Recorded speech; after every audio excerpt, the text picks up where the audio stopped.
तर साधारणपणे हे आतलं स्ट्रक्चर बघता ह्यात किती कोंबड्या तुमच्या बसू शकतात, हे किती कोंबड्यांसाठी बनवले? आता हे आपलं शेड आहे 30 बाय 30चं.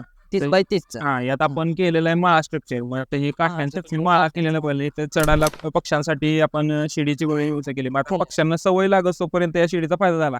आता पक्षी डायरेक्ट जाऊन वर बस, डायरेक्ट उडी मारून ते वर बसते गावरान पक्षी. तर आता अंडी पाहता तर किती दिवसाला अंडी तुमची येतात? आपली दिवसाला एक 40-50 अंडी रोजची आहेत. किती कोंबड्यांमागे या आता हे आपले कोंबड्या आहेत 150, म्हणजे एक 100 कोंबड्यांमाग आपल्याला 35 ते 40 अंडी भेटतात. भेटतात दिवसाला? हो, दिवसाला. तर आमच्या इकडे रेट बघितला तर देशी अंड्याचा 7 रुपये नाही, तर तुमच्या इथे आपल्या किती? इथं 10 रुपये आहे. 10 रुपये ना अंड्या हो, आपल्या इथं आता शहरी भाग थोडा आपल्याला जवळ आहे, जवळ आहे, त्यामुळे त्यामुळे आपल्याला कोंबड्यांच्या अंड्यांना, देशी अंड्यांना 10 रुपये दरा हमखास भेटते. जास्त अंडी विक्रीपेक्षा आपण पिल्लांच्या निर्मितीकडे जास्त भर देतो. साधारण आता ही डबे किती आहे? तुम्ही हे तेलाच्या डब्याचं तुम्ही नियोजन हे जुगाड आता या साईडला एक आपण 10-12 डबे लावले, हा. पलीकडच्या बाजूला एक 10-12 डबे लावले.